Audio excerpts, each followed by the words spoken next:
दिति के 49 पुत्र पुंसवन व्रत के प्रभाव से मरुद गणों के नाम से जाने गए और देवताओं में इनकी गणना हुई। हरि प्रेरित तही अवसर चले मरुत 49, ये वे ही 49 मरुद गण हैं। पुंसवन व्रत कैसे किया जाता है महाराज, तो अंतिम 19वें अध्याय में उससे विस्तार से उसकी विधि बतलाई और छठम स्कंद संपन्न।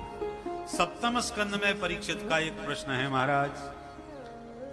समप्रिय स्वहृद ब्रह्मन भूतानां भगवान स्वयं इंद्रस्यार्थे कथम दैत्या अवधीत विषमो यथा। भगवान समदर्शी हैं तो विषम व्यवहार क्यों करते हैं, दैत्यों को दुश्मनों की तरह क्यों मारते रहते हैं।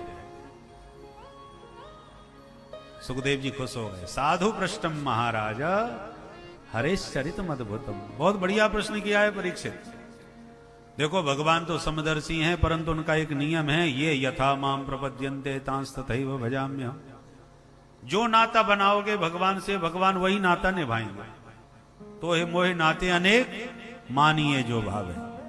अब दैत्य दुश्मन मानते हैं भगवान को तो भगवान दुश्मन बन जाते हैं। देवता भगवान को रक्षक मानते हैं तो भगवान रक्षा में खड़े हो जाते हैं। तो मानने वालों में भेद है, भगवान में भेद थोड़ी है। दैत्यों के दुश्मन ही होते तो बोलो प्रहलाद कौन थे, दैत्य जाति में पैदा हुए थे ना। और जितना प्रेम प्रभु ने प्रहलाद को दिया वो आज तक किसी को नहीं मिला। कैसे, तो विस्तार से 10 अध्यायों में चरित्र गाया कि जिस समय भगवान ने बराह अवतार लेकर हिरण्याक्ष को मारा तो हिरण्यकश्यपु ने बदला लेने के लिए कठोर तप किया। ब्रह्मा जी से अनेक वरदान मांगे, न भीतर मरू न बाहर, न ऊपर न नीचे, न दिन में न रात में, न अस्त्र से न शस्त्र से, न मनुष्य से न जानवर से। आपकी बनाई सृष्टि में किसी प्राणी से न मरूं, 12 महीने से किसी महीने में न मरूं। ब्रह्मा जी बोले बस कर भैया, ऐसा मांगने वाला पहली बार मिला है। अब अमर रहने में कसर क्या छोड़ी तूने, पर जा मैंने तुझे सारे वरदान दिए। खुश हो गया, दिग्विजय करके सारे देवताओं को बंदी बनाया। इंद्र से पानी भरवाया, झाड़ू पोंछा लगवाया, वरुण से पानी भरवाया। देवता रोने लगे, प्रभु अब कब मरेगा। भगवान बोले समय की प्रतीक्षा करो। इसके पुत्रों में एक हैं प्रहलाद, जिनको बचपन से ही एक ग्रह लग गया था। कृष्ण ग्रह ग्रहीतात्मा न वेद जगदीदृशम्। बचपन से ही कृष्ण रूपी ग्रह ने प्रहलाद जी को पकड़ रखा था। कभी हंसते हैं, कभी गाते हैं, कभी नाचते हैं, कभी रोते हैं। ये कृष्ण ग्रह ग्रहित आत्मा के लक्षण है। पढ़ने के लिए गुरुकुल में भेजे। कौन से गुरुकुल में? हिरण्यकश्यपु दानव विश्वविद्यालय। यहाँ के प्रधानाचार्य हैं संडामर्क जी महाराज। दैत्य नीति सिखाते हैं दैत्यों को। उसी में भर्ती हो गए प्रहलाद जी। एक दिन घूमते फिरते प्रहलाद जी से मिलने को विद्यालय में पहुंच गए हिरण्यकश्यप। जो पिताजी को देखा दौड़ के दंडवत किया प्रहलाद ने, तो गोद में लेके कहा, बेटा प्रहलाद कैसी पढ़ाई चल रही है? बोले पिताजी बहुत जोरदार। अच्छा बेटा तो कोई बढ़िया सा पाठ हमको भी सुना दो आज, जो तुम्हें अच्छा लगता हो। बोले पिताजी अच्छा तो मुझे एक ही पाठ लगता है। क्या? तत साधु मन्ये सुरवर्य देहिना सदा समुद्विग्न धियाम सतगृहात् हित्वात्मपातं गृहमन्धकूपं वनं गतो यद हरिमाश्रयेत। पिताजी ये घर गृहस्थी का चक्कर है ना, ये अंधकुआ में गिरने जैसा है। बुद्धिमान वही है जो इस अंधकूप से बाहर निकल के वनम गतो यद हरिमाश्रयेत, वन में जाके हरि का आश्रय ले ले। कौन से वन में? वनम वृंदावनम आगतः हरिम श्री कृष्णम आश्रयेत। वृंदावन में आकर के हमारे बलराम बाबा जी के सानिध्य में हरि का आश्रय ले ले, यहीं आकर के राधे राधे करे। और कौन से वन में जाएगा? इस बात से गदगद हो गए।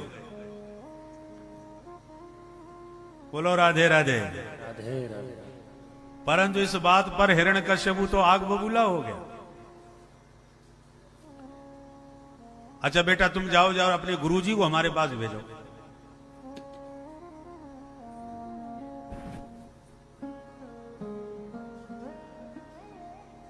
जय सिया राम जय जय सिया राम, जय सिया राम जय जय सिया राम, जय सिया राम जय जय सिया राम, जय सिया राम जय जय सिया राम, जय सिया राम जय जय सिया राम, जय सिया राम जय जय सिया राम जय जय सिया राम।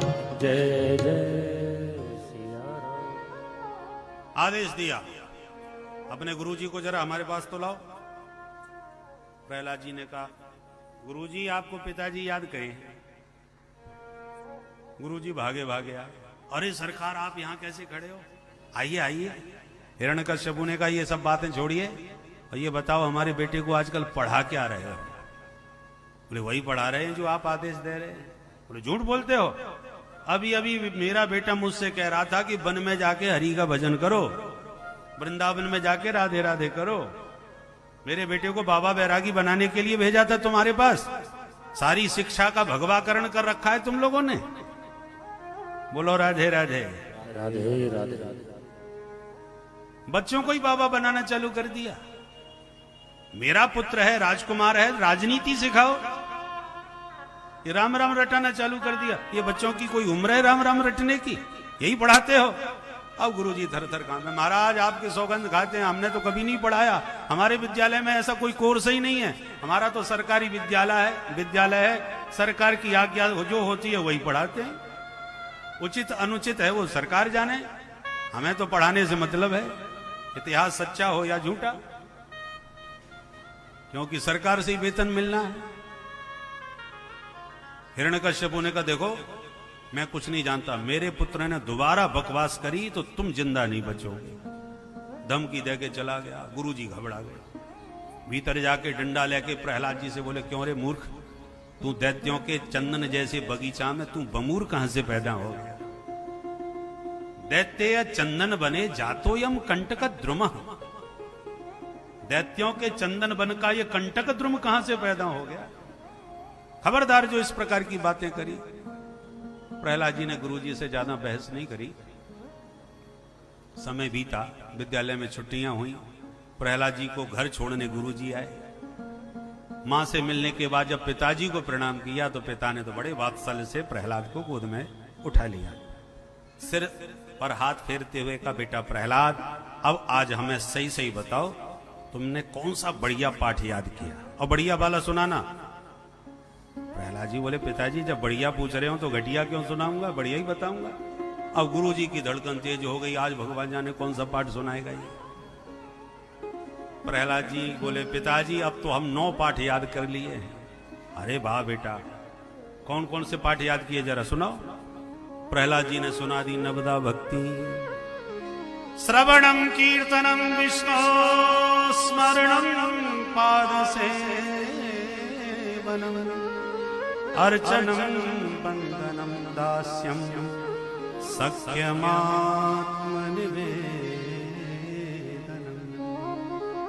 इति पुंसार्पिता विष्णु भक्तिश्चेन्नवलक्षणा क्रियते भगवत्यद्धा तन्मन्येधीतमुत्तमम्। जो नवदा भक्ति का प्रवचन किया प्रहलाद ने, सुनकर के पागल हो गया हिरण्यकश्यपु। उठा के प्रहलाद जी को गोद से दूर फेंक दिया और निकाल के तलवार गुरुजी की गर्दन पर धर दिया। ब्रह्म बंधो, अरे दुष्ट ब्राह्मणों, तुमने मेरे बेटे को पूरी तरह बर्बाद कर दिया। पहले इसने एक बात बोली थी, आज 9 पाठ सुना दिया। इसका मतलब इसको बिगाड़ने में पूरा पूरा तुम लोगों का हाथ है। आज एक भी मेरे से जिंदा नहीं बचेगा। गुरुजी थर थर कांपे। महाराज हमसे गंगा जल उठवा लो, जिसकी चाहे शपथ खवा लो, हम गारंटी से दावे के साथ कहते हैं न मत प्रणीतम न पर प्रणीतम। आपके बच्चे को न हमने पढ़ाया न किसी और ने पढ़ाया। अरे तो ये बोल कहां से रहा है? बोले नई सर्ग की मति रस्य राजन नियच्छ मन्युम कददास्ममान। नैसर्गिक विधाता ने इसकी ऐसी ही बुद्धि बना के भेजा है, इसमें हम क्या कर सकते हैं महाराज? हमें तो लगता है ये इसको कोई नहीं पढ़ाता, ये पढ़ा ही पैदा हुआ है।